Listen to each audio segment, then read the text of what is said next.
Bible एक वर्ष में। नमस्कार, आप सबका बाइबल एक वर्ष में स्वागत है। आप सब ने जो कदम उठाया है प्रभु के वचन सुनने के लिए, यह हमारे जीवन के अंधेरों को दूर करेंगे और हमें प्रभु के प्रकाश में चलाएंगे। आज हम पहले कुरिन्थियों के नाम संत पौलुस के पत्र का अध्याय 15, दूसरे मकाबियों के ग्रंथ का अध्याय 11, मीका के ग्रंथ का अध्याय 7 और श्रोत ग्रंथ का 55वां श्रोत सुनेंगे। प्रभु का वचन सुनने से पहले आइए हम ईश्वर से प्रार्थना करें। हे प्रभु, हम आपका वचन सुनने वाले हैं। हमारे मन की आंखें खोलें और हमें आध्यात्मिक प्रज्ञा दें ताकि हम आपको जान सकें और आपके वचन के अनुसार अपना जीवन जिए। यह हम मांगते हैं आपसे प्रभु यीशु के नाम, आमीन। कुरिन्थियों के नाम संत पौलुस का पहला पत्र अध्याय 15, मसीह का पुनरुत्थान। भाइयों, मैं आप लोगों को उस सुसमाचार का स्मरण दिलाना चाहता हूँ जिसका प्रचार मैंने आपके बीच किया, जिससे आपने ग्रहण किया, जिससे आप दृढ़ बने हुए हैं। और यदि आप उसे उसी रूप में बनाए रखेंगे जिस रूप में मैंने उसे आपको सुनाया, तो उसके द्वारा आपको मुक्ति मिलेगी, नहीं तो आपका विश्वास व्यर्थ होगा। मैंने आप लोगों को मुख्य रूप से वही शिक्षा सुनाई जो मुझे मिली थी, और वह इस प्रकार है। मसीह हमारे पापों के प्रायश्चित के लिए मरे, जैसा कि धर्म ग्रंथ में लिखा है। वह कब्र में रह गए और तीसरे दिन जी उठे, जैसा कि धर्म ग्रंथ में लिखा है। वह कैफस को और बाद में 12 को दिखाई दिए। फिर वह एक समय 500 से अधिक भाइयों को दिखाई दिए। उनमें से अधिकांश आज भी जीवित है, यद्यपि कुछ मर गए हैं। बाद में वह याकूब को और फिर सब प्रेरितों को दिखाई दिए। सब के बाद वह मुझे भी मानो ठीक समय से पीछे जन्मे को दिखाई दिए। मैं प्रेरितों में सबसे छोटा हूँ। सच पूछिए तो मैं प्रेरित कहलाने योग्य भी नहीं, क्योंकि मैंने ईश्वर की कलीसिया पर अत्याचार किया है। मैं जो कुछ भी हूँ ईश्वर की कृपा से हूँ, और मुझे उसमें से जो कृपा मिली है वह व्यर्थ नहीं हुई। मैंने उन सब से अधिक परिश्रम किया। मैंने नहीं, बल्कि ईश्वर की कृपा ने जो मुझ में विद्यमान है। खैर, चाहे मैं हूँ चाहे वे हों, हम वही शिक्षा देते हैं और उसी पर आप लोगों ने विश्वास किया। मृतकों का पुनरुत्थान। यदि हमारी शिक्षा यह है कि मसीह मृतकों में से जी उठे, तो आप लोगों में कुछ ये कैसे कहते हैं कि मृतकों का पुनरुत्थान नहीं होता? यदि मृतकों का पुनरुत्थान नहीं होता तो मसीह भी नहीं जी उठे। यदि मसीह नहीं जी उठे तो हमारा धर्म प्रचार व्यर्थ है और आप लोगों का विश्वास भी व्यर्थ है। तब हमने ईश्वर के विषय में मिथ्या साक्ष्य दिया, क्योंकि हमने ईश्वर के विषय में यह साक्ष्य दिया कि उसने मसीह को पुनर्जीवित किया, और यदि मृतकों का पुनरुत्थान नहीं होता तो उसने ऐसा नहीं किया। कारण यदि मृतकों का पुनरुत्थान नहीं होता तो मसीह भी नहीं जी उठते। यदि मसीह नहीं जी उठे तो आप लोगों का विश्वास व्यर्थ है और आप अब तक अपने पापों में फंसे हैं। इतना ही नहीं, जो लोग मसीह में विश्वास करते हुए मरे हैं उनका भी विनाश हुआ है। यदि मसीह पर हमारा भरोसा इस जीवन तक ही सीमित है तो हम सब मनुष्यों में सबसे अधिक दयनीय हैं। किंतु मसीह सचमुच मृतकों में से जी उठे। जो लोग मृत्यु में सो गए हैं उनमें वह सबसे पहले जी उठे। क्योंकि मृत्यु मनुष्य द्वारा आई थी, इसलिए मनुष्य द्वारा ही मृतकों का पुनरुत्थान हुआ है। जिस तरह सब मनुष्य आदम से संबंध के कारण मरते हैं, उसी तरह सब मसीह से संबंध के कारण पुनर्जीवित किए जाएंगे। सब अपने क्रम के अनुसार, सबसे पहले मसीह और बाद में उनके पुनरागमन के समय वे जो मसीह के बन गए हैं। जब मसीह बुराई की सब शक्तियों को नष्ट करने के बाद अपना राज्य पिता परमेश्वर को सौंप देंगे, तब अंत आ जाएगा, क्योंकि वह तब तक राज्य करेंगे जब तक वह अपने सब शत्रुओं को अपने पैरों तले ना डाल दे। सबके अंत में नष्ट किया जाने वाला शत्रु है मृत्यु। धर्म ग्रंथ कहता है कि उसने सब कुछ उसके अधीन कर दिया है। किंतु जब वो कहता है कि सब कुछ उसके अधीन है, तो यह स्पष्ट है कि ईश्वर जिसने सब कुछ मसीह के अधीन किया है, इस सब कुछ में सम्मिलित नहीं है। जब वह सब कुछ पुत्र के अधीन कर दिया जाएगा, तब पुत्र स्वयं उस ईश्वर के अधीन हो जाएगा जिसने सब कुछ उसके अधीन कर दिया, और इस प्रकार ईश्वर सब पर पूर्ण शासन करेगा। यदि ऐसा नहीं है तो उन लोगों का क्या जो मृतकों के लिए बपतिस्मा ग्रहण करते हैं? यदि मृतकों का पुनरुत्थान बिल्कुल नहीं होता तो वे मृतकों के लिए बपतिस्मा क्यों ग्रहण करते हैं? और हम क्यों हर समय संकटों का सामना करते रहते हैं? आप हमारे प्रभु ईसा में मेरे गौरव हैं। मैं आपकी शपथ खाकर कहता हूँ कि मुझे प्रतिदिन मृत्यु का सामना करना पड़ता है। यदि मुझे लौकिक की भाषा में एफेसुस में हिंस पशुओं से लड़ना पड़ा, तो इससे मुझे क्या लाभ? यदि मृतकों का पुनरुत्थान नहीं होता तो हम खाएं और पिएं, क्योंकि कल हमें मरना ही है। धोखे में ना रहें, बुरी संगति से अच्छा चरित्र भ्रष्ट होता है। होश में आए जैसा कि उचित है और पाप करना छोड़ दें। आप में कुछ लोग ईश्वर के संबंध में कुछ नहीं जानते। मैं आपको लज्जित करने के लिए यह कह रहा हूँ। पुनर्जीवित शरीर। अब कोई यह प्रश्न पूछ सकता है, मृतक कैसे जी उठते हैं? वे कौन सा शरीर लेकर आते हैं? अरे मूर्ख, तू जो बोता है वह जब तक नहीं मरता तब तक उसमें जीवन नहीं आ जाता। तू जो बोता है वह बाद में उगने वाला पौधा नहीं, बल्कि निरा दाना है, चाहे वह गेहूं का हो या दूसरे प्रकार का। ईश्वर अपनी इच्छा के अनुसार उसे शरीर प्रदान करता है। प्रत्येक दानों को उसका अपना शरीर, प्रत्येक देह एक जैसी नहीं होती।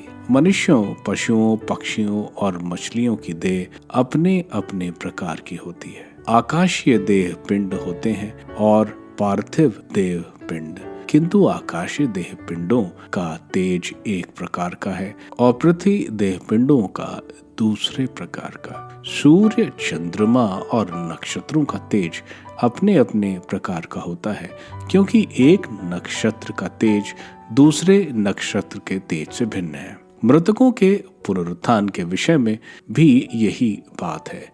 जो बोया जाता है वह नश्वर है, जो जी उठता है वह अनश्वर है। जो बोया जाता है वह दीनहीन हो, जो जी उठता है वह महिमान्वित है। जो बोया जाता है वह दुर्बल है, जो जी उठता है वह शक्तिशाली है। एक प्रकृत शरीर बोया जाता है और एक आध्यात्मिक शरीर जी उठता है। प्रकृत शरीर भी होता है और आध्यात्मिक शरीर भी है। धर्म ग्रंथ में लिखा है कि प्रथम मनुष्य आदम जीवंत प्राणी बन गया और अंतिम आदम जीवनदायक आत्मा।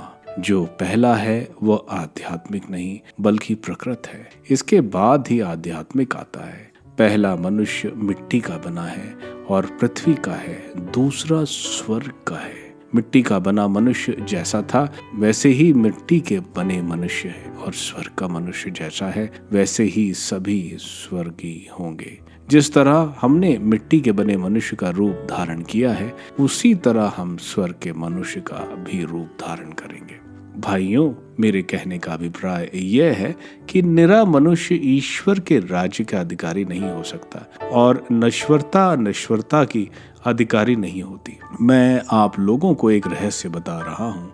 हम सब नहीं मरेंगे, बल्कि क्षण भर में पलक मारते अंतिम तुरही बजते ही हम सब के सब रूपांतरित हो जाएंगे। तुरही बजेगी, मृतक अनश्वर बनकर पुनर्जीवित होंगे और हम रूपांतरित हो जाएंगे, क्योंकि यह आवश्यक है कि यह नश्वर शरीर अनश्वरता को और यह मरणशील शरीर अमरता को धारण करे। जब यह नश्वर शरीर अनश्वरता को धारण करेगा, जब यह मरणशील शरीर अमरता को धारण करेगा, तब धर्म ग्रंथ का यह कथन पूरा हो जाएगा। मृत्यु का विनाश हुआ, विजय प्राप्त हुई।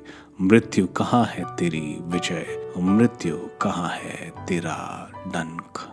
मृत्यु का डंक तो पाप है और पाप को संहिता से बल मिलता है। ईश्वर को धन्यवाद जो हमारे प्रभु ईसा मसीह द्वारा हमें विजय प्रदान करता है। प्यारे भाइयों, आप दृढ़ तथा अटल बने रहें और यह जानकर कि प्रभु के लिए आपका परिश्रम व्यर्थ नहीं है, आप निरंतर उनका कार्य करते रहें।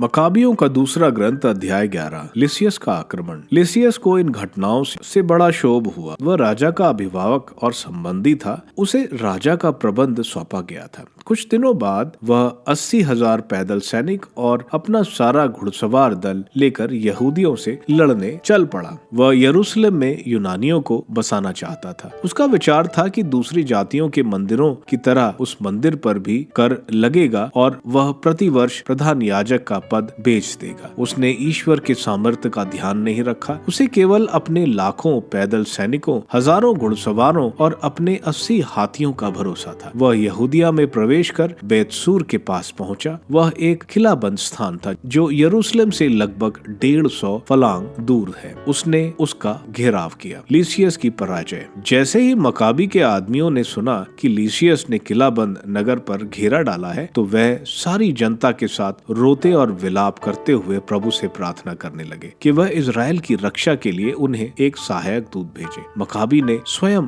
सबसे पहले शस्त्रों से सुसज्जित होकर दूसरों को उत्साहित किया और वह जोखिम का सामना करते हुए अपने भाइयों की सहायता करें। वे एक साथ पूरे उत्साह से निकल पड़े। अभी वे यरूशलेम के पास ही थे कि उन्हें उज्जवल वस्त्र और सोने के कवच पहने एक घुड़सवार दिखाई पड़ा जो उनके आगे आगे चल रहा था। उन्होंने दयालु ईश्वर को एक स्वर में धन्यवाद दिया और इसके बाद उनमें इतना साहस भर आया कि न केवल मनुष्यों बल्कि उग्र जानवरों का सामना करने और लोहे की दीवारों पर भी आक्रमण करने को तैयार हो गए। वह पंक्तिबद्ध होकर आगे बढ़ते गए। उनके साथ स्वर्ग का वह सहायक था जिसे दयालु प्रभु ने उन्हें भेजा था। वह सिंहों की तरह शत्रुओं पर टूट पड़े और 11,000 पैदल सैनिकों तथा 1600 घुड़सवारों को मार गिराया। बचे हुए लोग को उन्होंने खदेड़ दिया। उनमें जो भागने में सफल हुए वे अधिकांश घायल थे और उन्हें अपने हथियार खोने पड़े। लिसियस को भी लज्जित होकर भागना पड़ा। यहूदियों से संधि। लिसियस नासमझ व्यक्ति था। जब उसने अपनी पराजय पर विचार किया तो वह समझ गया कि इब्राहिम लोग केवल इसीलिए अजय है कि वह सर्वशक्तिमान ईश्वर उनके लिए युद्ध करता है। इसलिए उसने उचित शर्तों पर यहूदियों के साथ संधि करने का दूत भेजा। उसने उन्हें यह आश्वासन दिया कि वह राजा को उनके पक्ष में कर लेगा। मकाबी लिसियस के ये सभी प्रस्ताव स्वीकार कर गया क्योंकि उसने देखा कि लोगों का हित इसी में है। राजा ने भी वह सभी शर्तें स्वीकार कर ली जिन्हें मकाबी ने यहूदियों की ओर से लिखकर लिसियस को दिया था। संधि संबंधी पत्र। यहूदियों के नाम लिसियस का पत्र इस प्रकार था। लिसियस का यहूदियों को नमस्कार। आपके दूत योहन और अबसलोम ने मुझे आपका पत्र दिया और निवेदन किया कि मैं उसमें लिखित प्रस्तावों का अनुमोदन करूं। राजा के सामने जो कुछ प्रस्तुत करना था उसे मैंने प्रस्तुत किया और उन्होंने जो उचित था उसे स्वीकार किया। यदि भविष्य में आप लोग राज्य के प्रति सद्भाव बनाए रखेंगे तो मैं भी आपके कल्याण के लिए प्रयत्न करता रहूंगा। मैंने अपने और आप लोगों के दूतों को आज्ञा दी कि वे एक एक विषय पर आपसे बातचीत करें। आप लोगों का कल्याण हो। 148वें वर्ष के जूस करिथस मास के 14वें दिन। राजा का पत्र इस प्रकार था। भाई लिसियस को राजा अंतियोक का नमस्कार। हमारे पिता देवलोक से धार गए। हमारी इच्छा है कि हमारे राज्य के लोग विश्वस्त होकर अपने अपने कामों में लगे रहें। हम सुनते हैं कि यहूदी हमारे पिता की इच्छा के अनुसार यूनानी रीति रिवाज अपनाना स्वीकार करते हैं। वे अपनी ही रीति के अनुसार रहना चाहते हैं और इसलिए वे निवेदन करते हैं कि उन्हें अपने विधि विधानों के पालन की अनुमति दी जाए। हम चाहते हैं कि उस जाति को तंग नहीं किया जाए, इसलिए हमने यह निर्णय किया है कि उन्हें मंदिर लौटा दिया जाए और उन्हें अपने पूर्वजों की परंपरागत रीति रिवाजों के अनुसार जीवन बिताने की अनुमति दी जाए। अच्छा हो यदि आप दूत भेज कर उनसे संधि कर लें जिससे वे हमारे विचार जानकर निश्चित हो जाएं और अपने कामों में शांतिपूर्वक लगे रहें। लोगों के नाम राजा का पत्र इस प्रकार था। यहूदियों की परिषद तथा शेष यहूदियों को राजा एंटियोक का नमस्कार। हम आपका कल्याण चाहते हैं, हम सकुशल हैं। मनीलास ने हमें बतलाया कि आप लोग अपने यहाँ लौटकर अपने कामकाज में लग जाना चाहते हैं। इसलिए जो यहूदी जतीकस मास की 30वीं तारीख तक ऐसा करेंगे, उन्हें आश्वासन दिया जाता है कि वे पहले की तरह भोजन संबंधी अपने नियमों और अपने विधि विधानों का पालन कर सकते हैं। उनमें से किसी को भी अनजान में किए हुए अपराधों के लिए तंग नहीं किया जाएगा। मैंने मेनेलायस को भेजा जिससे वह आप लोगों को आश्वासन दे। आप लोगों का कल्याण हो। 148वें वर्ष के जतीकस मास के 15वें दिन रोमियो ने उन्हें एक पत्र भेजा। वह इस प्रकार था। यहूदियों को विक्टियस ममियस और तिथुस मनियुस नामक राजदूतों का नमस्कार। राजा के संबंधी लिसियस ने आप लोगों को जिन बातों की अनुमति दी है उससे हम भी सहमत हैं। जिन बातों के संबंध में उन्होंने राजा को राय लेना उचित समझा, आप उन पर विचार करने के बाद किसी को शीघ्र हमारे पास भेज दें, जिससे हम वे बातें आपकी ओर से राजा के सामने प्रस्तुत कर सके। कारण यह है कि हम अंत्योकिया जाने वाले हैं, इसलिए आप शीघ्र ही कुछ लोगों को हमारे पास भेजें, जिससे हमें आपके विचारों का पता चले। आप लोग स्वस्थ रहे। 148वें वर्ष के जतिकीय मास के 15वें दिन। मीका का ग्रंथ अध्याय 7। व्यापक अन्याय। हाय, मनचाही वस्तु नहीं मिलती। गर्मी के दिन बीत गए हैं तो मैं फल तोड़ने गया, पर मैंने पाया कुछ नहीं। अंगूर की फसल बटोरी गई और गिरे हुए फलों को बीनना भी समाप्त हो गया, तो मैं बेकार ही अंगूर तोड़ने गया और ना मुझे अंजीर ही मिला जिसके लिए मैं ललचा रहा था। वैसे ही पृथ्वी स्थल पर से धर्मियों का लोभ हो गया है। ना मनुष्य जाति में कोई सच्चा भक्त रह गया। सब लोग खून करने के लिए घात लगाए रहते हैं या अपने भाई को गिराने के लिए जाल बिछाए रहते हैं। वे दुष्कर्म करने में निपुण हैं। शासक और न्यायाधीश घूसखोर है। शक्तिशाली लोग मनमानी करते हैं। इन सब में 60 गांठ है। जो अच्छे हैं वे भी झाड़ झंकाड़ की तरह निहित स्वार्थ में उलझे हुए हैं। जो धर्मी हैं वे भी कांटेदार बाण की तरह ढकोसले से गिरे हैं। उनके दंड का दिन निश्चित है। वह उत्तर की ओर से आएगा। उनके लिए वह लज्जा और आतंक का समय होगा। अपने पड़ोसी का भी विश्वास मत करो। अपने मित्र पर भी भरोसा मत रखो। अपनी प्रिय पत्नी से भी बोलने में सावधान रहो। पुत्र तो अपने पिता को तुच्छ मानता है। पुत्री माँ का और बहू सास का विरोध करती है। मनुष्य के घर वाले ही उसके शत्रु बन गए हैं। मैं प्रभु की राह देखता रहूंगा। मैं अपने मुक्तिदाता पर भरोसा रखूंगा।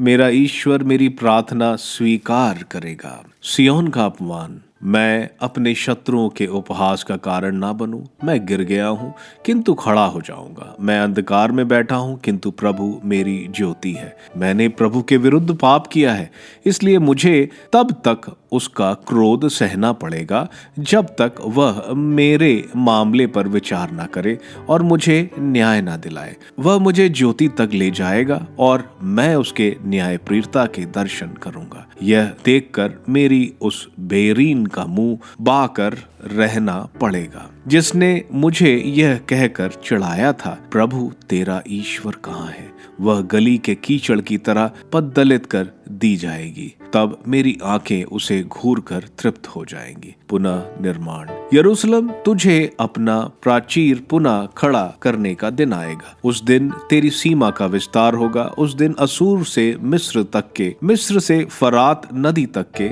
एक समुद्र से दूसरे समुद्र तक के और एक पर्वत से दूसरे पर्वत तक के लोग तेरी शरण आएंगे। उसके निवासियों के दुष्कर्मों के प्रतिकार स्वरूप पृथ्वी उजाड़ हो जाएगी। विजातियों के विरुद्ध प्रार्थना। तू अपना डंडा लेकर अपनी प्रजा, अपनी विरासत की भेड़ें चराने की कृपा कर। वे जंगल और बंजर भूमि में अकेले ही पड़ी हुई हैं। प्राचीन काल की तरह उन्हें बाशान तथा गिलियाद में चरने दे। जिन दिनों में तू हमें मिस्र से निकाल लाया, उन्हीं दिनों की तरह हमें चमत्कार दिखा। यह देखकर विजातियों को हताश होना पड़ेगा। चाहे वह कितनी भी शक्तिशाली रहे हो, कोई दांतों तले उंगली दबाए रहेगा और कौन कान पर हाथ रखे रहेगा। वे सांप के समान धूल चाटेंगे, जमीन पर रेंगने वाले कीड़े की ही तरह वे कांपते हुए अपने गड्ढों से बाहर निकलेंगे और भयभीत होकर प्रभु हमारे ईश्वर के सामने आएंगे। प्रभु ईश्वर, तू ही उनके भय का कारण है। ईश्वर की क्षमा की प्रार्थना। तेरे सदृश कौन है ऐसा ईश्वर है जो अपराध हरता और अपनी प्रजा का पाप अनदेखा करता है, जो अपना क्रोध बनाए नहीं रखता बल्कि दया करना चाहता है। वह फिर हम पर दया करेगा, हमारे अपराध पैरों तले रौंद देगा और हमारे सभी पाप गहरे समुद्र में फेंकेगा। तू याकूब के लिए अपनी सत्य प्रतिज्ञता और इब्राहिम के लिए अपनी दयालुता प्रदर्शित करेगा, जैसे कि तूने शपथ खाकर हमारे पूर्वजों से प्रतिज्ञा की है। स्रोत ग्रंथ स्रोत 55। दुखी की प्रार्थना। संगीत निर्देशक के लिए तार वाद्यों पर एक मस्कील दाऊद का। ईश्वर, मेरी प्रार्थना पर ध्यान दे, मेरी विनय की उपेक्षा ना कर। मेरी सुन और मुझे उत्तर दे। मैं अपने कष्टों से व्याकुल हूँ। शत्रु के कोलाहल और विधर्मी के अत्याचार के कारण मैं विलाप करता हूँ, क्योंकि वे मेरे विरुद्ध षड्यंत्र रचते हैं और क्रोध में मुझ पर अत्याचार करते हैं। मेरा हृदय मेरे अंतरतम में तड़पता है। मुझ पर मृत्यु का आतंक छाया है। मैं भय से कांपता हूँ। संत्रास मुझे अभिभूत करता है। इसलिए मैंने कहा, ओह, यदि कपोत की तरह मेरे भी पंख होते तो मैं कहीं उड़ जाता और विश्राम पाता। मैं कहीं दूर भाग जाता और मरुभूमि में बसेरा करता। मैं प्रचंड वायु और घोर आंधी से बचने के लिए शीघ्र ही शरण स्थान पाता। प्रभु, दुष्टों में फूट डाल, उनकी भाषा में उलझन उत्पन्न कर, क्योंकि मैंने नगर में हिंसा और अनबन देखी है। हिंसा और अनबन दिन रात हमारे नगर की चार दीवारी में विचरती है और भीतर अन्याय और बुराई है। नगर के भीतर अपराध का बोलबाला है। अत्याचार और कपट उसकी सड़कें नहीं छोड़ती। यदि कोई शत्रु मेरा अपमान करता तो मैं सह लेता। यदि मेरा बैरी मुझसे विद्रोह करता तो मैं उससे छिप जाता। किंतु तुम ये करते हो मेरे भाई, मेरे साथी, मेरे अंतरंग मित्र, जिसके साथ मैं ईश्वर के मंदिर में मधुर संलाप करता था जबकि हम भारी भीड़ के साथ चलते थे। मृत्यु अचानक मेरे शत्रुओं पर आ पड़े। वे जीवित ही अधोलोक में उतरे, क्योंकि दुष्टता उनके यहाँ निवास करती है। वह उनके अंतरतम में घर कर गई है। लेकिन मैं ईश्वर की दुहाई देता हूँ। प्रभु मेरा उद्धार करेगा। शाम, सुबह और दोपहर मैं रोता कराहता रहता हूँ। वह मेरी पुकार सुनता है। उसने मेरे बैरियों से मेरा उद्धार कर मुझे शांति प्रदान की, क्योंकि मेरे बहुत से विरोधी हैं। अनंत काल से स्वर्ग में विराजमान ईश्वर मेरी प्रार्थना सुने और उन्हें नीचा दिखाए, क्योंकि उनका हृदय परिवर्तन नहीं होगा। वह ईश्वर पर श्रद्धा नहीं रखते। उस मनुष्य ने अपने पड़ोसी पर हाथ उठाया। उसने मैत्री का वचन भंग किया। वह चिकनी चुपड़ी बातें करता है, किंतु उसके हृदय में लड़ाई का भाव है।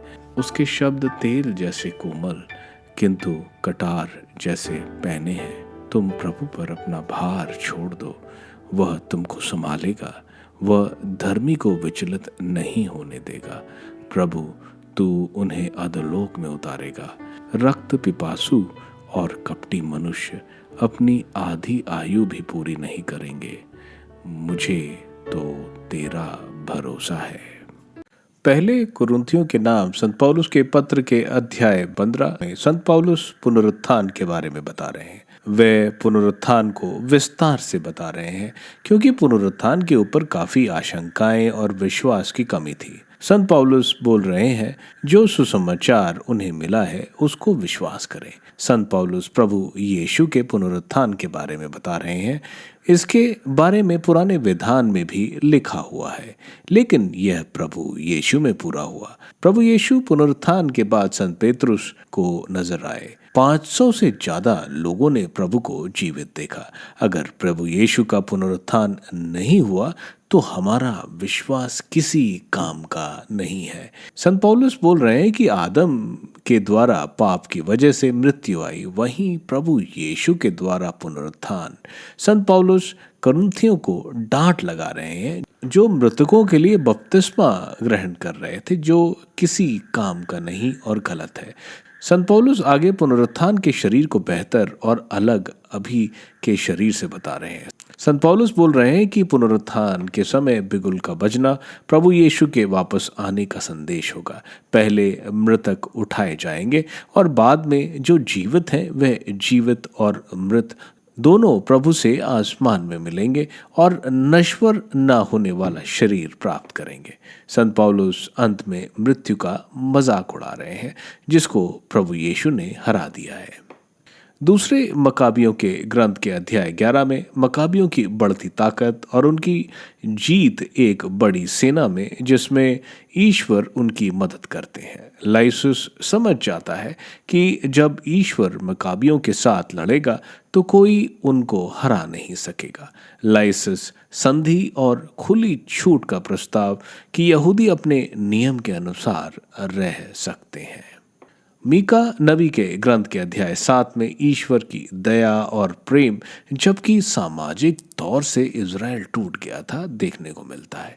नबी इज़राइल के दयनीय स्थिति के बारे में बोल रहे हैं, जहां पाप चरम सीमा पर है, समाज में भरोसा आदि खत्म हो गया है, परिवारों में लोग आपस में विश्वास नहीं करते। इन सब के बावजूद नबी ईश्वर के असीम प्रेम की बात कर रहे हैं, ईश्वर जो उनको अंधेरे से अपनी रोशनी में लाएंगे।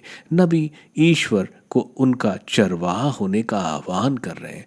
वे पुराने चमत्कार को याद करके विश्वास कर रहे हैं कि वही चमत्कार अब फिर होंगे। अध्याय के अंत में ईश्वर की दया, माफी और कृपा कि उनके पाप समुद्र के अंदर फेंक दिए जाएंगे बताया जा रहा है। स्रोत ग्रंथ के 55वें स्रोत एक विलाप का स्रोत है। स्रोतकार अपने दुश्मनों से छुटकारा चाहता है जो उसके जान के पीछे पड़ गए हैं। उसके खुद के दोस्त उसके विरुद्ध हो गए। वह अपने दुश्मनों का सफाया की प्रतीक्षा कर रहा है। उसे अपने ईश्वर पर भरोसा है कि ईश्वर उसकी रक्षा करेंगे। आप सबको धन्यवाद ईश्वर के वचन सुनने के लिए। मैं आपसे विनती करता हूं कि आप बाइबल एक वर्ष में को दूसरों के साथ शेयर करें, क्योंकि प्रभु का वचन स्वयं प्रभु यीशु है। प्रभु को दूसरों को देने वालों को प्रभु की आशीष जरूर मिलेगी। मैं आप सबका बड़ी बेसब्री से कल इंतजार करूंगा। धन्यवाद।